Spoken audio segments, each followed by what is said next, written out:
महाशिवरात्रीचा सण शिव आणि शक्तीच्या मिलनाचे प्रतीक आहे. असे मानले जाते की या दिवशी शिवलिंगावर काही गोष्टी अर्पण केल्याने आपल्या कामातील अडथळे दूर होतात आणि शिवाच्या कृपेने आर्थिक समृद्धी येते. हिंदू धर्मात महाशिवरात्री सणाला अधिक महत्त्व आहे. महाशिवरात्री प्रत्येक महिन्याच्या कृष्ण पक्षाच्या चतुर्दशीच्या दिवशी साजरी केली जाते. या महिन्यातील महाशिवरात्री फाल्गुन महिन्याच्या चतुर्दशी या दिवशी साजरी केली जात आहे. यावर्षी महाशिवरात्री 26 फेब्रुवारी 2025 रोजी आहे. हिंदू धर्मातील मान्यतेनुसार महाशिवरात्रीच्या दिवशी भगवान शिव आणि देवी पार्वती यांचा विवाह झाला होता. हिंदू धर्मशास्त्रानुसार महाशिवरात्रीला भगवान शिव आणि देवी पार्वतीची पूजा केल्यास इच्छित फळ मिळते. इतकेच नाही तर या दिवशी शिवलिंगावर काही गोष्टी अर्पण केल्याने भगवान शिव प्रसन्न होतात. असे म्हटले जाते की यामुळे जीवनात सुख समृद्धी येते. चला तर जाणून घेऊया महाशिवरात्रीला शिवलिंगावर काय अर्पण करावं. काळे तीळ. ज्योतिषशास्त्रानुसार शिवलिंगावर काळे तीळ अर्पण केल्याने व्यक्तीला सर्व प्रकारच्या त्रासांपासून मुक्ती मिळते. यासोबतच शनिदोष आणि शनीच्या 7.5चे अनिष्ट परिणामही कमी होतील.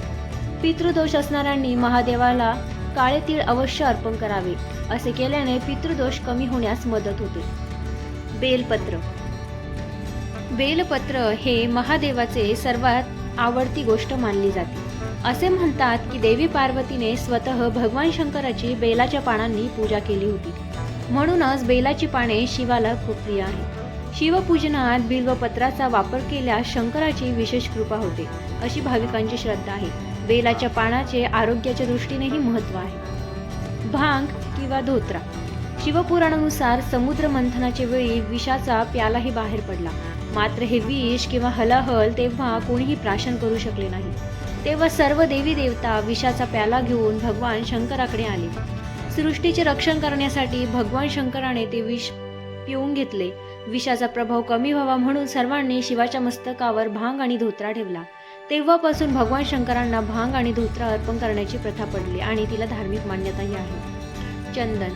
महाशिवरात्रीला भगवान शंकराला चंदन अवश्य अर्पण करावे. हे अत्यंत शुभ मानले जाते. असे केल्याने भगवान शिव प्रसन्न होतात आणि सुखसमृद्धीचा आशीर्वाद देतात. दूध आणि गंगाजल. महादेवाला दूध आणि गंगाजलही अत्यंत प्रिय आहे.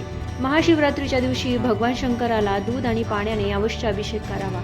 असे केल्याने महादेव प्रसन्न होतात आणि जीवनातील समस्यांपासून मुक्ती मिळतात. इतकेच नाही तर भगवान शंकर आपले संकटापासून संरक्षणही करतात.